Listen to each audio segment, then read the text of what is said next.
നമ്മളുടെ അഭിപ്രായമാണ്. അത് വേറൊക്കെ അടിച്ചേൽപ്പിക്കുക എന്ന് പറയുന്നത് ശരിയല്ല. കാരണം അത് ഒരാൾ ഒരു കാര്യം പറഞ്ഞാൽ അത് തന്നെയാണെന്ന് അങ്ങനെയല്ല. ഇതെന്താണ് ഇപ്പൊ ദിലീപേട്ടൻ പറയാൻ ഉദ്ദേശിക്കുന്നത്, ദിലീപേട്ടൻ ന്യായീകരിക്കാൻ നോക്കുവാണ്. ദിലീപേട്ട എല്ലാവർക്കും അവരവരുടേതായിട്ടുള്ള ഒപ്പീനിയൻസ് ഉണ്ട്, അത് മാത്രമേ പറയുന്നുള്ളൂ. പക്ഷേ ആ ഒപ്പീനിയൻസ് ഈ ആൾക്കാർ കാണുമ്പോൾ അവർക്കും റിലേറ്റ് ആവുന്നത് കൊണ്ടാണ് അവർക്ക് ഇപ്പോൾ എൻ്റെ വീഡിയോസ് ആണെങ്കിലും ഇഷ്ടപ്പെടുന്നതോ, അല്ലെങ്കിൽ കോക്കിൻ്റെ വീഡിയോ ആണെങ്കിലോ ഉണ്ണി വ്ളോഗ്സിൻ്റെ ആണെങ്കിലോ അവർക്കും അത് റിലേറ്റ് ചെയ്തു, അവർക്കും അത് ഫീൽ ചെയ്തു, ഞങ്ങൾ പറഞ്ഞ കാര്യങ്ങൾ ഫീൽ ചെയ്തു എന്നവർക്ക് തോന്നുമ്പോഴാണ് they start following us, they start seeing our reviews. ഇപ്പൊ ഇവിടെ ഇരിക്കുന്ന എല്ലാവർക്കും വിഭിന്ന അഭിപ്രായങ്ങൾ ഉണ്ടാവും ഒരു കാര്യങ്ങളെ കുറിച്ചിട്ട്, ഒരു കാര്യത്തെ കുറിച്ചിട്ട്. അപ്പൊ അതുപോലെ തന്നെ പക്ഷെ ഈ ഒരു സിനിമ ഗംഭീര വിജയമാക്കുന്നത് അതിലെ എല്ലാവരുടെ ടേസ്റ്റും എല്ലാവരുടെ അഭിപ്രായവും എല്ലാം ഒരേ പോയിന്റിലേക്ക് വരുമ്പോഴാണ് സൂപ്പറായിട്ട് കേട്ടോ, ഗംഭീരമായിട്ട് കേട്ടോ, നല്ലതാണെന്ന് പറയുന്നത്. കറക്റ്റ്. എല്ലാവരുടെയും അഭിപ്രായങ്ങൾ ഏകദേശം ഒരു 90-95% ആൾക്കാരുടെ അഭിപ്രായങ്ങളും സെയിം. അതായത് സ്റ്റോറി ആണെങ്കിലും ഡിറക്ഷൻ ആണെങ്കിലും സിനിമാറ്റോഗ്രഫി ആണെങ്കിലും അതേപോലെ തന്നെ നറേഷൻ ആണെങ്കിലും ആക്ഷൻ ആണെങ്കിലും, ഇപ്പോൾ ആക്ഷൻ ആവാം, ഡിഫറെൻറ്റ് ജോണേഴ്സ് ആയിരിക്കാം. അപ്പം എല്ലാം ആൾക്കാർക്കും ഏകദേശം സെയിം ഒരു വൈബ് കിട്ടുവാണെങ്കിൽ obviously that movie is A success. പക്ഷേ ഇത് സക്സസ് ആണോ എന്ന് ചോദിച്ചു കഴിഞ്ഞാൽ എനിക്ക് തോന്നുന്നില്ല ഇത് സക്സസ് ആണെന്ന്. കാരണം ഇത് ശരിക്കും പറഞ്ഞാൽ ഒരു ഭക്ഷണം പാചകം ചെയ്യുന്ന പോലെയാണ്. നമുക്ക് അറിഞ്ഞൂടെ ഇതിന്റെ ചേരുവകൾ നമ്മൾ ഉദ്ദേശിച്ചെടുത്തു, പക്ഷെ അത് ഭയങ്കര ടേസ്റ്റ് ആവുന്നു എന്ന് പറയുന്നത് പോലെ തന്നെയാണ് സിനിമയും. ആ ചേരുവകളുടെ ഫോമുല നമുക്ക് അറിയയില്ല, അത് സംഭവിക്കുന്നതാണ്. അപ്പൊ അതുകൊണ്ട് ആ സിനിമ നല്ലതാണോ ചീത്തയാണോ എന്ന് പറയുന്നത് ഒരാളുടെ വ്യക്തിപരമായ അഭിപ്രായമാണ്. അപ്പൊ അതിനെ കുറിച്ചാണ് ആ സിനിമ പറയുന്നത്. പിന്നെ എനിക്ക് എന്റെ അഭിപ്രായം പറയാം, ഇക്കയുടെ അഭിപ്രായം പറയാം. പക്ഷെ അത് മറ്റുള്ള ആൾക്കാരുടെ ലൈഫിനെ ബാധിക്കുന്ന രീതിയിൽ ആവരുത് എന്നുള്ള ഒരു ഓർമ്മപ്പെടുത്തലാണ് സത്യം പറഞ്ഞ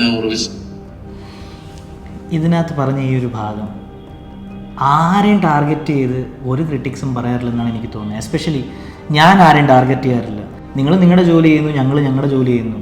പക്ഷെ ഞങ്ങൾ സിനിമ കാണുന്നു. ഫോർ എക്സാമ്പിൾ ഞാനിപ്പോൾ ദുബായിലോ സൗദി അറേബ്യയിലൊക്കെ ഞാനൊരു പടം കാണുമ്പോഴത്തേക്ക് എനിക്ക് ഒരു ടിക്കറ്റിന് എക്സ്പെൻസ് ആവുന്നത് ഇന്ത്യൻ മണി 2500 രൂപയാണ്. ചിലപ്പോൾ 100 ദിർഹംസ് ആയിരിക്കാം, ചിലപ്പോൾ 100 റിയാൽ ആയിരിക്കാം. അപ്പോൾ കണ്ടു കഴിയുമ്പോൾ നമുക്ക് ഇഷ്ടപ്പെടാത്തപ്പോൾ ആ ഒരു ഫ്രസ്ട്രേഷനും നമുക്ക് തോന്നുന്ന നമ്മുടെ മനസ്സിൽ തോന്നുന്ന കാര്യങ്ങളെ പറയാറുള്ളൂ. എൻ്റെ മനസ്സിൽ തോന്നുന്ന കാര്യങ്ങളെ ഞാൻ പറയാറുള്ളൂ.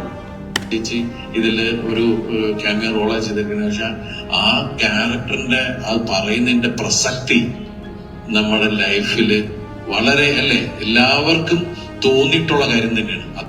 ഉർവശി ചേച്ചിയുടെ കാര്യം പറയേ വേണ്ട. ഉർവശി ചേച്ചി നന്നായിട്ട് അഭിനയിച്ചിട്ടുണ്ട്. ഞാൻ റിവ്യൂ പറയുന്നതിനായിട്ട് പറയുമല്ല, ആ പടത്തിനകത്ത് അഭിനയിച്ചേക്കുന്നതിൽ ബെസ്റ്റ്, ഷീ വാസ് ബെസ്റ്റ്. ഇനി അതിനകത്ത് നമ്മൾ ഉർവശി ചേച്ചി എന്താണ് ആ കണ്ടെക്സ്റ്റിൽ പറയാൻ ഉദ്ദേശം അതൊന്നും വലിയ ശ്രദ്ധിച്ചിട്ടേ ഇല്ല. ഞാൻ പേഴ്സണലി ശ്രദ്ധിച്ചിട്ടില്ല. ബിക്കോസ് ഒരു പടം ഒരാളുടെ ക്യാരക്ടറിനെ ക്ലിയർ ചെയ്യാനോ അല്ലെങ്കിൽ ഒരാളുടെ ക്യാരക്ടറിനെ ക്ലീൻ ഇമേജ് ചെയ്യാൻ വേണ്ടിയിട്ട് ഒരിക്കലും പടം എടുക്കരുത്. ഞാൻ ആ ഒരു കാഴ്ചപ്പാടുള്ളൊരു മനുഷ്യനല്ല. ഞാൻ ആ പടം കാണുന്ന ഒരു പടത്തിൻ്റെ ഒരു ഇത് വെച്ചിട്ട് ഞാൻ കണ്ടിട്ടുള്ളൂ. പക്ഷെ ചില പടങ്ങൾ ആ പടങ്ങളിലെ ഡയലോഗ്സുകളും ആ പടങ്ങളിൽ പോർട്രേ ചെയ്യുന്നതും അതിനകത്ത് ആക്ട് ചെയ്യുന്ന ആൾക്കാരുടെ ക്യാരക്ടേഴ്സിനെ കുറച്ചും കൂടെ എന്തോ പറയുന്നത് റിയൽ ലൈഫിൽ നല്ല രീതിയിൽ കാണിക്കുമ്പോൾ ഒബ്വിയസ്ലി എൻ്റെ അഭിപ്രായം ഞാൻ പറഞ്ഞതേ ഉള്ളൂ. അതുകൊണ്ട് തന്നെയാണ് അത് തിയേറ്ററിൽ അത്രയും കയ്യടി ഉണ്ടാക്കുന്നത്.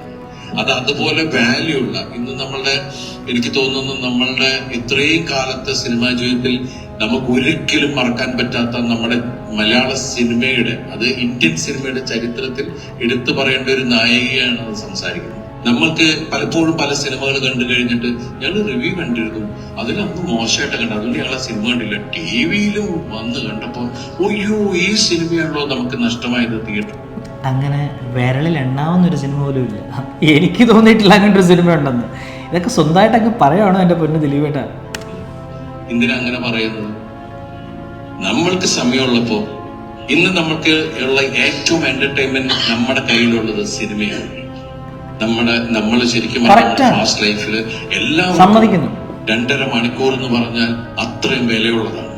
ആ വിലയുള്ള സമയം നമ്മൾ കൊണ്ടുപോയി നമ്മളവിടെ ഉണ്ടാക്കുന്നുണ്ടെങ്കിൽ, നമ്മൾ തിയേറ്ററിൽ ഇൻവെസ്റ്റ് ചെയ്യുന്നുണ്ടെങ്കിൽ നമ്മൾക്ക് ആ സെൻസ് ഉണ്ടാവും, ഇത് നമുക്ക് കാണണം. അതാണ്. അത് വേറെ ആളെ ഞാൻ ആരെയും മോശമാകുന്നില്ല. കാരണം ഇന്ന് ഇത് ജോലിയുടെ ഭാഗമാണ്. അത് അവരുടെ ജോലിയാണ്. കാരണം അവർക്ക് അതിൽ നിന്ന് വരുമാനമുണ്ട്. അത് ചിലപ്പോൾ ഈ ഏറ്റവും കൂടുതൽ ഇന്നത്തെ ഒരു അവസ്ഥയിൽ ലോകത്തിൽ തന്നെ ഏറ്റവും നെഗറ്റീവ് പബ്ലിസിറ്റിയാണ് ടക്ക് എന്ന് പറഞ്ഞ് ക്യാച്ച് ചെയ്യാവുന്നത്. എൻ്റെ പൊന്നു, എന്തുവാണ് എൻ്റെ പൊന്നു ദിലീപേട്ടായി പറയുന്നത്? Obviously I agree that. പക്ഷേ എൻ്റെ കാഴ്ചപ്പാട് വെച്ച് ഞാൻ പറയുകയാണെങ്കിൽ എനിക്ക് നല്ല പടമാണെങ്കിൽ മാത്രമേ ഞാൻ നല്ലതെന്ന് പറയാറുള്ളൂ. ചീത്തപ്പടമാണെങ്കിൽ ചീത്തപ്പടം തന്നെ. അതിനകത്ത് ഇനി ആരുടെയും പെർമിഷനോ അല്ലെങ്കിൽ ആരുടെ ഇതൊന്നും നോക്കേണ്ട ആവശ്യമില്ല. അതിന് എനിക്കല്ല, ഇത് ആർക്കും. അപ്പൊ അതുകൊണ്ട് ആരും എനിക്ക് പോകും. പക്ഷെ നമ്മൾ ആസ്വാദകര് നമ്മൾ ചെയ്യേണ്ടത് നമ്മളുടെ ആ സെൻസ് നമ്മൾ കളയരുത്. റിവ്യൂസ് കാണാം, റിവ്യൂസ് കേൾക്കാം, റേറ്റിംഗ് കാണാം, എല്ലാം. പക്ഷെ ഏതൊരാളുടെ സിനിമ കാണുമ്പോൾ അതിന്റെ പിന്നിൽ, ആ സിനിമ ഉണ്ടാക്കുന്നതിന്റെ പിന്നിൽ 12,000 കുടുംബങ്ങളാണ്. അതിൽ നിന്ന് നിങ്ങൾ കൊടുക്കുന്ന 100 രൂപ, നിങ്ങൾ എത്ര രൂപ വെറുതെ കളയുന്നുണ്ട്? വെറുതെ 1 രൂപയും കളയാറില്ല എൻ്റെ പൊന്നു ദിലീപേട്ട. ആരും പൈസ കളയാറില്ല. അതിൽ നിന്നൊരു 100 രൂപ 150 രൂപ നിങ്ങൾ കൊടുക്കുമ്പോൾ അതിന്റെ പിന്നിൽ ഒരുപാട് കുടുംബങ്ങൾ ജീവിക്കുന്നുണ്ട്. അപ്പം അങ്ങനെയാണെങ്കിൽ ദിലീപേട്ട, ഇപ്പം നാട്ടിൽ ടിക്കറ്റ് 150, 200, ഓക്കെ. ഇപ്പോൾ ഈ ഗൾഫിലൊക്കെ കിടന്ന് കഷ്ടപ്പെടുന്ന ആൾക്കാർ നല്ലൊരു പടം കാണാൻ, എല്ലാ പടങ്ങളും കാണുന്നു വരത്തില്ല എല്ലാവരും. അപ്പോൾ ഈ ഗൾഫിലൊക്കെ ഉള്ള ആൾക്കാർക്ക് ഈ പടങ്ങളൊക്കെ പോയി കാണണമെങ്കിൽ അവർ റിവ്യൂ പോയി അത് നോക്കും. ബിക്കോസ് അവരുടെ ഈ ഇന്ത്യൻ മണി, അതായത് 100 ദിർഹംസോ അല്ലെങ്കിൽ 70 ദിർഹംസോ അവരുടെ ഒരു ദിവസത്തെ ചിലപ്പോൾ ഒരു കമായി ആയിരിക്കും. അതായത് ഒരു ദിവസത്തെ വേജ് ആയിരിക്കും അവരുടെ. അപ്പോൾ they don't want to waste that money on a movie which is not good. അത് വലിയൊരു കാര്യമാണ്. നിങ്ങൾ അറിയാതെ നിങ്ങൾ ചെയ്യുന്ന ചാരിറ്റിയാണ് സത്യം പറഞ്ഞത്. അങ്ങനെ ഇനിയിപ്പോൾ ചാരിറ്റി ആയി ഇപ്പം ഇപ്പൊ അതുപോലെ തന്നെ വന്ന റിവ്യൂസിന് കുറച്ചും പറയാറുണ്ട് അശ്വന്ത് ഇത് കേട്ടോണേ. അത് അദ്ദേഹം പറഞ്ഞിട്ടുള്ള റിവ്യൂസ് വെച്ചിട്ട് ദിലീപേട്ടന്റെ എല്ലാ പടങ്ങളിലും ഭയങ്കര നെഗറ്റീവ് ആയിട്ടാണ് പറയുന്നത്. അത് ദിലീപേട്ടനെ ടാർഗറ്റ് ചെയ്യുന്നുണ്ടോ, സിനിമയുടെ ഇതാണ് എപ്പോഴും തോന്നിയിട്ടുണ്ടോ? അത് പറഞ്ഞല്ലോ നേരത്തെ. ഈ ചോദ്യം ചോദിക്കാനും ഈ ചോദ്യത്തിന് ഉത്തരം പറയാനും എന്നാ സ്ക്രിപ്റ്റാണ് ഞാൻ ആലോചിച്ച് നോക്കുക. ഇത് തന്നെ സിനിമ എടുത്തിരുന്നെങ്കിൽ സത്യം പറഞ്ഞാൽ ഹിറ്റായനെ. അഭിപ്രായങ്ങൾ പറയാം, അത് വ്യക്തിപരമായിരിക്കും. അല്ലാതെ അത് ശരിക്കും പറഞ്ഞാൽ നമ്മളെല്ലാവരോടും. പക്ഷെ ഞാൻ സാധാരണ ഒരു പടത്തിന് റിവ്യൂ ചെയ്ത് കഴിഞ്ഞാൽ ഞാൻ ആരുടെയും റിവ്യൂ കാണാതെ ഞാൻ എൻ്റെ റിവ്യൂ ചെയ്തതിന് ശേഷം 2-3 പേരുടെ റിവ്യൂ കാണും. അത് കോൺഫിഡൻസ് ഇല്ലാത്തതുകൊണ്ടോ അതൊന്നുമല്ല, എനിക്ക് അവരുടെയും റെസ്പോൺസ് എന്താണെന്ന് അറിയണം. ചിലതൊക്കെ വ്യത്യാസമായിരിക്കും. ഒന്ന് ഞാൻ ഉണ്ണിയുടെ കാണും, ഷസാമിൻ്റെ കാണും, പിന്നെ കോക്കിൻ്റെ കാണും. പക്ഷെ അശ്വന്ത് കോക്കിൻ്റെ ആ ഒരു വീഡിയോ ഞാൻ റിവ്യൂ കണ്ടപ്പോഴത്തേക്ക് സത്യം പറഞ്ഞു കഴിഞ്ഞാൽ പറഞ്ഞ കാര്യങ്ങളൊക്കെ ക്രിസ്റ്റൽ ക്ലിയറായിട്ട് പറഞ്ഞിട്ടുണ്ട്. എന്തൊക്കെയാണ് ആ പടത്തിനകത്തുള്ള വീഴ്ചകൾ, ആ പടത്തിനകത്തുള്ള തെറ്റ്, പ്ലസ് മാന്യമായിട്ടാണ് അശ്വന്ത് കോക്ക് പറഞ്ഞത്. ദിലീപേട്ടൻ നല്ല കഴിവുള്ളൊരു ആക്ടറാണ്. And actually it's true. ദിലീപേട്ടൻ should do something more serious, serious roles like thriller movies. ഇതൊക്കെ ട്രൈ ചെയ്യുക. അതേ പറഞ്ഞിട്ടുള്ളൂ കോക്ക് കേട്ടോ. ഞാൻ ആ ഫുൾ ആ റിവ്യൂ ഞാൻ കണ്ടതാണ്. പറയുന്നത് നമ്മള് ഒരു കാര്യം നമ്മൾക്ക് വേണം തോന്നുക, അല്ലെങ്കിൽ കാണണം തോന്നുക, കഴിക്കണം തോന്നുക, അത് ഫീൽ ചെയ്യണം തോന്നുക എന്നുള്ളത് നമ്മളുടെ സെൻസ് കളയരുത്. നമ്മൾ ഇത്രയും കാലം സിനിമകൾ കണ്ടും നമ്മൾ ഒരുപാട് ഹിറ്റുകൾ, പല നമ്മളുടെ സീനിയർ ആക്ടേഴ്സിന്റെ ആണെങ്കിലും നമ്മുടെയൊക്കെ ആണെങ്കിലും ഹിറ്റുകൾ ശരിക്കും പറഞ്ഞാൽ സോഷ്യൽ മീഡിയ സജീവമാവുന്നതിന് മുമ്പേ നമ്മളെല്ലാവരും ഈ സിനിമകൾ കാണുന്നത്, നമ്മൾ ആ സിനിമ കാണണമെന്ന് ആഗ്രഹിക്കുന്നത് എല്ലാം ഈ റേറ്റിംഗ് നോക്കിയിട്ടോ റിവ്യൂസ് നോക്കിയിട്ടോ ആയിരുന്നില്ല. അന്ന് നമ്മൾക്ക് എന്ത് സെലക്ട് ചെയ്യണം എന്നുള്ള കപ്പാസിറ്റി നമുക്കുണ്ട്. ഇപ്പൊ ആ കപ്പാസിറ്റി നമ്മൾ മനഃപൂർവ്വം ഭയങ്കര ഫാസ്റ്റ് ആയിട്ടുള്ള ലൈഫിൽ നമ്മളത് കട്ട് ഓഫ് ചെയ്യാൻ ശ്രമിക്കുകയാണ്. പക്ഷെ അത് നമുക്ക് അത് കട്ട് ഓഫ് ചെയ്യാൻ ശ്രമിക്കുന്ന വെച്ചാൽ ആരുടെയും സമയമില്ല എൻ്റെ പൊന്ന് ദിലീപേട്ട. Nobody has time in their life. They are busy in their life, their family and everything. And movie is an entertainment where we all come together, we see a movie. പക്ഷേ അത് നമ്മൾ when we are not happy with the content, obviously അതൊരു അഗ്രഷനായിട്ടോ അല്ലെങ്കിൽ ഒരാളെ target ചെയ്തിട്ടോ ദേഷ്യപ്പെട്ടിട്ടോ ഒന്നുമല്ല. ഇഷ്ടപ്പെടുവാണെങ്കിൽ ഇഷ്ടപ്പെട്ടെന്ന് തന്നെ പറയും, ഇല്ലെങ്കിൽ ഇല്ലാന്നേ പറയത്തുള്ളൂ. കേടാണ് സംഭവിച്ചുകൊണ്ടിരിക്കുന്നത്. നമ്മൾക്ക് നമ്മുടെ ഒരു വ്യക്തിത്വം, നമ്മൾക്ക് ഒരു കാര്യത്തെക്കുറിച്ച് പറയാനുള്ള അറിയാനുള്ള ആ അവസ്ഥകൾ അല്ലെങ്കിൽ ആ അവസരം നമ്മൾ തന്നെ നമ്മൾക്ക് ഇല്ലാണ്ടാക്കുകയാണ്. അതുകൊണ്ട് എല്ലാം കേൾക്കാം, എല്ലാം കാണാം, പക്ഷെ മതി, കേട്ട് മടുത്ത് എനിക്ക് മതി, ധാരാളം തൃപ്തിയായി. സന്തോഷത്തിന്റെ പ്രധാന കാരണം എന്ന് പറയുന്നത് ഒരു സിനിമ വിജയിക്കാൻ വളരെ ബുദ്ധിമുട്ടുള്ള ഒരു കാലഘട്ടത്തിലാണ് നമ്മളിപ്പോ. കറക്റ്റ്, ഭയങ്കര ബുദ്ധിമുട്ടാണ് ഇപ്പം. മുമ്പൊക്കെ ഞാനൊക്കെ സിനിമയിൽ വന്ന കാലത്ത്, അത് 40-40 വർഷം മുമ്പുള്ള കാര്യമാണ്, ഒരു സിനിമ വിജയിക്കുക എന്ന് പറയുന്നത് അത്ര ബുദ്ധിമുട്ടുള്ള കാര്യമല്ല. കാരണം മലയാളത്തിൽ ഇറങ്ങുന്ന സിനിമകൾ വളരെ കുറവാണ്. അത് അന്ന് തിയേറ്ററുകൾ ഒരുപാടുണ്ട്. അപ്പൊ ഒരു സിനിമ വലിയ ഹിറ്റ് ആവുന്നു എന്ന് പറയുന്നതും അതിന്റെ 100ാം ദിവസം ആഘോഷിക്കുന്നതൊക്കെ അന്നൊരു ചടങ്ങുകളായിട്ട് നടക്കുമായിരുന്നു. ഇന്നിപ്പോ അതല്ല. ഒരു സിനിമ വിജയിച്ചാൽ തന്നെ, അത് പ്രേക്ഷകർ രണ്ടു കൈ നീട്ടി സ്വീകരിച്ചാൽ തന്നെ, എനിക്ക് മുമ്പ് സംസാരിച്ചവർ പറഞ്ഞതുപോലെ റിവ്യൂവേഴ്സ് എന്ന് പറഞ്ഞിട്ട് കുറെ പേര് വന്നിട്ട് ആ സിനിമ റിവ്യൂവേഴ്സ്, അതെ, ഡിഗ്രേഡ് ചെയ്യുക, സിനിമ കൊള്ളില്ല എന്ന് പറയാ, ആ സിനിമ കാണരുതെന്ന് പറയാ, ഇതൊന്നും മുമ്പുണ്ടായിരുന്ന ഒരു കാര്യമല്ല. അപ്പൊ അങ്ങനെ എൻ്റെ പൊന്ന് സിദ്ദിഖിക്ക പണ്ടും ഉണ്ടായിരുന്നു. പക്ഷെ പണ്ട് സോഷ്യൽ മീഡിയ ഇല്ലായിരുന്നു. പണ്ടുണ്ടായിരുന്നത് ന്യൂസ് പേപ്പേഴ്സ്, ആ ആർട്ടിക്കിൾസിലൊക്കെ ആയിരുന്നു. പക്ഷെ ഇപ്പോൾ എല്ലാവരും ക്രിറ്റിക്സാണ്. ഇഷ്ടപ്പെട്ടെങ്കിൽ ഇഷ്ടപ്പെട്ടെന്ന് പറയും.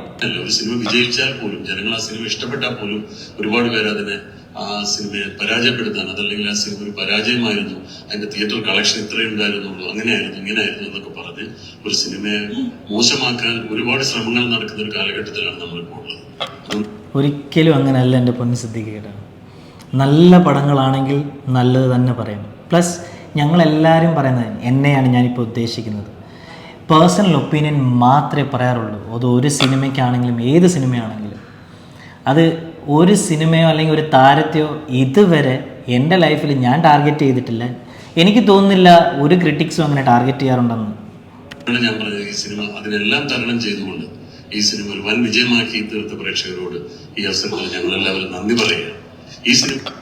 ഈ വിജയമാക്കി ബുക്ക് മൈ ഷോയിൽ പോയിട്ട് നിങ്ങളൊന്ന് ചെക്ക് ചെയ്യുക. ഏറ്റവും സിമ്പിളായിട്ടുള്ളൊരു കാര്യമാണ്.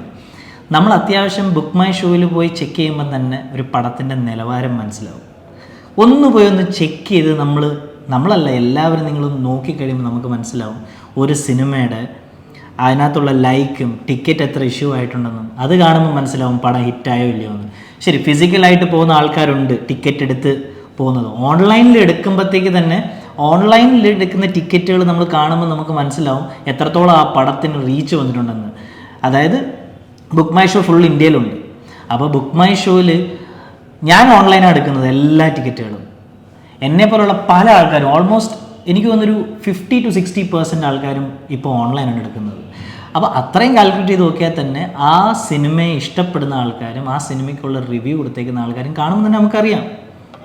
ഇനി കേൾക്കാം നമുക്ക്. മോശം പറയുന്ന റിവ്യൂവേഴ്സിന് വരെ ചീത്ത പറയുന്ന ഒരു പ്രവണതയാണ് ഇപ്പോൾ നമ്മൾ കണ്ടിട്ടുള്ളത്. ഈ റിവ്യൂവേഴ്സിനെ ചീത്ത പറയുന്നത് മനുഷ്യരല്ല, റിവ്യൂവേഴ്സിനെ ചീത്ത വിളിക്കുന്നത് നിങ്ങളുടെ തന്നെ PR ടീംസാണ്. ഞാൻ ആ കമ്പനിയുടെ പേര് പോലും പറയാൻ ഉദ്ദേശിക്കുന്നില്ല. ആ പേര് പറഞ്ഞാൽ തന്നെ ഇതിനകത്ത് ഇപ്പം എൻ്റെ ഈ വീഡിയോ ബ്ലോക്ക് ചെയ്യും. അതാണ് സംഭവം. അപ്പോൾ ഇക്കാലത്ത് ഈ വീഡിയോയുടെ താഴെ തന്നെ, അതായത് ഇപ്പോൾ ഈ ടെലികാസ്റ്റ് ചെയ്ത വീഡിയോയുടെ താഴെ തന്നെ നിങ്ങൾ കമൻസുകൾ വായിച്ചു നോക്കുക. Genuine comments. പ്രൊമോട്ടേഴ്സോ അല്ലെങ്കിൽ ഈ ഡിജിറ്റൽ മാർക്കറ്റിംഗ് ടീംസോ അല്ല ഞാൻ ഉദ്ദേശിക്കുന്നത്. മാർക്കറ്റിംഗ് ടീംസുകാർക്ക് പലതും പറയാം, പടം അങ്ങനെയാണ്. ഈ ചില പ്രൊഫൈൽ എടുത്ത് നിങ്ങൾ ചെക്ക് ചെയ്ത് കഴിഞ്ഞാൽ, ഈ റിവ്യൂ പറയുന്ന ചില പ്രൊഫൈലിൽ, അതായത് എൻ്റെ ക്രിട്ടിക്സിനെ ചീത്ത വിളിക്കുന്ന ചില പ്രൊഫൈൽ എടുത്ത് പോയി കഴിഞ്ഞാൽ എല്ലാവരും ഈ മാർക്കറ്റിംഗ് ഏജൻസീസിൽ വർക്ക് ചെയ്യുന്ന ടീംസാണ്. സിനിമ മോശമാണെന്ന് പറഞ്ഞു മറ്റുള്ളവർ അതിനെതിരെ ബ്ലോഗ് ചെയ്തിട്ടൊക്കെ ആ സിനിമ നല്ലതാണെന്നും ആ സിനിമയെ കുറ്റം പറയുന്ന ആളുകളെ വിമർശിക്കുകയും ചെയ്യുന്നത് നമ്മൾ കണ്ടു. ഈ സിനിമ പ്രേക്ഷകരുടെ ഇടയിലേക്ക് അത്രയും നല്ല രീതിയിൽ എത്താൻ സാധിച്ചതുകൊണ്ടാണോ അങ്ങനെ പ്രേക്ഷകരുടെ ഭാഗത്ത് നിന്ന് ഒരു സ്വീകരണം ഈ സിനിമയ്ക്ക് ഉണ്ടായത്? ഈ സിനിമ ഒരു വിജയമാക്കി തീർത്ത എല്ലാവരോടും ഞാൻ എൻ്റെ ഹൃദയത്തിന്റെ ഭാഷയിൽ നന്ദി പറയുന്നു. പിന്നെ ഞാൻ വ്യക്തിപരമായിട്ട് പറഞ്ഞാൽ, ഇതിപ്പോ ഈ ഒരു വിജയം, ഞാൻ ഇതിനു മുമ്പും അഭിനയിച്ച ഒരുപാട് സിനിമകൾ വൻ വിജയങ്ങളായി തീർന്നിട്ടുണ്ട്. അത് ഞാൻ ആസ്വദിച്ചിട്ടുണ്ട്, അത് എൻജോയ് ചെയ്തിട്ടുണ്ട്. അതുപോലെയല്ല, ഈ സിനിമ കൊണ്ട് സിനിമാ ജീവിതം തുടങ്ങിയ കുറെ കലാകാരന്മാർ ഈ സിനിമയിലുണ്ട്. ആദ്യമായി സിനിമ ഇത് ഇമോഷണൽ ബ്ലാക്ക്മെയിൽ ലൈനാണ്. ഇമോഷണൽ ബ്ലാക്ക്മെയിൽ ചെയ്ത ആദ്യമായി സിനിമയിൽ നായികയായിട്ട് അഭിനയിച്ചാണ്. അവരൊക്കെ അവരുടെ ഒരു ജീവിതം, സിനിമാ ജീവിതം ഇതിൽ ആരംഭിക്കുകയാണ്. അവരുടെ സ്വപ്നങ്ങൾ സാക്ഷാത്കരിക്കപ്പെട്ടതിന്റെ സന്തോഷം അപ്പൊ ഞാനൊക്കെ അനുഭവിക്കുന്നതിനേക്കാൾ 10 മടങ്ങാണ് അവര് ഈ സിനിമയുടെ വിജയം, അതിൽ സന്തോഷം കണ്ടെത്തുന്നത്. അപ്പൊ അപ്പോൾ അവർക്കും കൂടെ വേണ്ടിയിട്ടാണ് ഈ സിനിമ. അവർക്ക് ദൈവം കൊടുത്ത ഒരു അനുഗ്രഹമായിട്ടാണ് ഞാൻ ഈ സിനിമയെ കാണുന്നത്. ഇനി നമുക്ക് ഷാരിസിൻ്റെയും കൂടെ, ഷാരിസിൻ്റെ 1-2 ഡയലോഗ് എനിക്ക് വളരെ ഹേർട്ട് ചെയ്തതാണ്. അത് നിങ്ങളൊന്ന് കേട്ടു നോക്കുക. ഷാരിസ് മുഹമ്മദിൻ്റെ ഒരു പ്രതിഷേധം പോലെ ഫീൽ ചെയ്യുന്നത് ശരിക്കും അങ്ങനെയാണോ? അങ്ങനെയൊന്നുമില്ല. ഞാൻ പറഞ്ഞില്ലേ, ഞാൻ 5-6 വർഷമായിട്ട് അറിയുന്ന ബിൻഡോ സ്റ്റീഫൻ എന്ന സംവിധായകൻ, ബിൻഡോയുടെ ലൈഫിൽ നിന്നാണ് എനിക്ക് പ്രിൻസിനെ കിട്ടുന്നത്. അതാണ് ഒരു സ്റ്റാർട്ടിംഗ് പോയിന്റ്. അല്ലാതെ നമ്മളെ എഴുത്തിൽ വരുന്ന നമ്മളൊരു സാമൂഹിക ജീവിയാകുമ്പോൾ നമുക്ക് ഉണ്ടാവുന്നത് എവിടേക്കോ വന്നു പോകുന്നതാണ്. ഇന്നതിന് വേണ്ടിയിട്ട് ഞാൻ പറഞ്ഞു എഴുതിയിട്ടില്ല. പക്ഷെ എനിക്ക് തോന്നിയിട്ടുള്ളത് എവിടെയോ സിനിമയോട് വല്ലാതെ ഒരു ഹെയ്റ്റ് വന്നിട്ടുണ്ട്. അത് ഹേറ്റ് അല്ല എൻ്റെ പൊന്നു Sharis. There are so many mediums now, OTT, and there are so many types of movies, different languages. So ആൾക്കാർ ഓരോ നല്ല നല്ല പടങ്ങൾ കണ്ട്, അതിൽ ഹിന്ദി ആവാം, തമിഴാവാം, സ്പാനിഷ് മൂവീസ് ആവാം, ഇറാനിയൻ മൂവീസ് ആവാം, ഇതൊക്കെ കണ്ട ആൾക്കാർ we all are smart and we need good content, that's all. അതുകൊണ്ടാണ് ഞങ്ങൾ ട്രെയിലറിന്റെ ലാസ്റ്റ് വെച്ച് say no to hate, say yes to cinema. നമ്മളൊരു സിനിമ ചെയ്തു പോയി, നമുക്ക് സിനിമ ചെയ്തത് മോശമായാൽ അത് മോശം സിനിമ മാത്രമാണ്, അത് വെറുക്കപ്പെടേണ്ട ഒരു സിനിമയല്ല. എന്ന് പറഞ്ഞാൽ നമ്മുടെ ഇരുന്ന സമയം വെറുത്തുപോയി, നമ്മൾ തന്നെ വെറുത്തുപോയി ആ പടം കണ്ടിട്ട്. പിന്നെ ആ പടം നമ്മളിങ്ങനെ മറ്റേ നൊസ്റ്റാൾജി അടിച്ചിരിക്കണോ ആ പടം കണ്ടിട്ട്? എനിക്ക് മനസ്സിലാവാത്തോണ്ട് ചോദിക്കുമോ? ഒരു കുട്ടി ഒരു പരീക്ഷ എഴുതി തോറ്റാൽ അത് തോറ്റ ഒരു വിദ്യാർത്ഥി അല്ലാണ്ട് വെറുക്കപ്പെട്ടവനാണ്. എന്ന് തൊട്ടാണ് സിനിമയിൽ അഭിനയിക്കുന്ന മഹാനടന്മാരോട്, അതുല്യ സംവിധായകരോടൊക്കെ വെറുപ്പ് വന്നു തുടങ്ങിയത്? നിങ്ങൾ ആലോചിക്കേണ്ടല്ലേ? എൻ്റെ ദൈവമേ, ഇത് എന്തുവാണിത്? സത്യം പറഞ്ഞു കഴിഞ്ഞാൽ സ്വഭാവ സർട്ടിഫിക്കറ്റ് കൊടുക്കുന്നോ അല്ലെങ്കിൽ വൈറ്റ് വാഷ് ചെയ്യാൻ നോക്കുന്നോ? അല്ലേ, നമ്മള് മഹാനടന്മാർ എന്ന് പറഞ്ഞ് നമ്മൾ ആദരിക്കുന്ന, മനസ്സിൽ കൊണ്ടുനടക്കുന്ന കലാകാരന്മാരോട് എന്ന് തൊട്ടാണ് വെറുപ്പുൽപാദിക്കാൻ, അവരിന്മേൽ വെറുപ്പുൽപാദിക്കാൻ തുടങ്ങിയത്. ആ വെറുപ്പിന് തടയിടും. ഭീഷണിയാണ്, തടയിടും. ആ വെറുപ്പിന് തടയിട്ടിരിക്കും. ഈ പറയുന്ന ഈ സിനിമയിൽ നമ്മൾ സംസാരിക്കാൻ ഉദ്ദേശിക്കുന്ന അതാണ്. ആ വെറുപ്പ്, അതുല്യ നമ്മളൊക്കെ ഇവിടെ ഒരുമിപ്പിക്കുന്ന എന്താണ്? ജാതിയോ മതമോ ലിംഗമോ വർണ്ണമോ ഒന്നല്ലോ, സിനിമയാണ്. എക്സാക്ട്ലി. അതുകൊണ്ട് മാത്രമാണ് എസ്പെഷ്യലി മലയാളം ഇൻഡസ്ട്രിയിൽ there is no caste, but there are so many hidden things which we don't know. പല കാര്യങ്ങളും ഈ അടുത്തിടെ 2-3 വർഷമായിട്ടെല്ലാം വെളി വരുന്നുണ്ടല്ലോ. അതിൽ എത്രത്തോളം സത്യമുണ്ട്, കള്ളമുണ്ട്, എത്രത്തോളം ഇനി അറിഞ്ഞിട്ടില്ല എന്നൊക്കെ സത്യം പറഞ്ഞു കഴിഞ്ഞാൽ നിങ്ങൾക്കൊക്കെ അറിയാവും. നമുക്ക് അതിനെക്കുറിച്ചൊന്നും അറിയത്തില്ല. നമ്മൾ സിനിമ കാണാൻ വരുന്നു. If we like it, we like it. If you don't like it, then we don't like it. Simple as that. എനിക്ക് 100% ഉറപ്പ് പറയാൻ പറ്റും. അപ്പുറത്ത് ഒരു മിനിസ്റ്ററിന്റെ പത്രസമ്മേളനം കവർ ചെയ്യുന്നതിനേക്കാൾ ഒരുപാട് ഉത്സാഹത്തോടെ നിങ്ങളെല്ലാവരും ഇവിടെ വന്നിരിക്കും. അത് സിനിമയോടുള്ള സ്നേഹമാണ്. മതി, ഇതൊരു പ്രസംഗം പോലൊക്കെ എനിക്ക് തോന്നുന്നു. നിങ്ങൾക്ക് ഈ വീഡിയോ കണ്ടിട്ട് നിങ്ങൾക്ക് എന്താണ് മനസ്സിലായത്? കമൻറ്റിൽ രേഖപ്പെടുത്തുക. ഇപ്പോൾ അവർ തന്നെ പറയുന്നു സക്സസ് ആയെന്ന്. ഇപ്പോൾ എങ്ങനെ സക്സസ് ആയെന്ന് എനിക്കൊരു പിടിയും കിട്ടുന്നില്ല. It's almost now few days and book my ഷോയിൽ കണ്ടാൽ തന്നെ അറിയാം പടത്തിൻ്റെ നിലവാരം എന്താണെന്ന്. നിങ്ങൾ വേണമെങ്കിൽ ജസ്റ്റ് ഒന്ന് പോയി ചെക്ക് ചെയ്ത് നോക്കിയാൽ മതി ബുക്ക് മൈ ഷോയുടെയും. പിന്നെ IMDbയിലൊക്കെ ഇപ്പം ഇഷ്ടമുള്ള പോലെ ആർക്കും എന്തുവേണമെങ്കിലും ഇടാം, അത് വേറൊരു കാര്യം. ബട്ട് എനിവേ, പേഴ്സണലി ഇപ്പോഴും ഞാൻ പറയുന്നു, എനിക്കൊട്ടും വർക്കൗട്ട് ആവാത്തൊരു സിനിമയാണ്. ഒരു 15 വർഷം മുമ്പ് ഇറങ്ങിയാലും ഇത് ചിലപ്പോൾ ആ സമയത്തും അത്രത്തോളം എനിക്കങ്ങോട്ട് ഈ പടത്തിനകത്ത് ഒന്നും എനിക്ക് കിട്ടിയില്ല. പിന്നെ ഇപ്പോഴത്തെ സോഷ്യൽ മെസ്സേജ് ഉണ്ട് പോലും. എന്താണ് സോഷ്യൽ മീഡിയയിലുള്ള? നമുക്കറിയാം സോഷ്യൽ മീഡിയയിലൊക്കെ നടക്കുന്ന സംഭവങ്ങൾ എന്താണ്, അതൊന്നും പറയേണ്ട ആവശ്യമേ ഇല്ല ആക്ച്വലി. അപ്പോൾ ഇതേപോലുള്ള ഇൻ്റർവ്യൂസിൻ്റെ റിയാക്ഷനായിട്ട് ഇനി വരുന്നതായിരിക്കും. അപ്പോൾ ടേക്ക് കെയർ, ബൈ.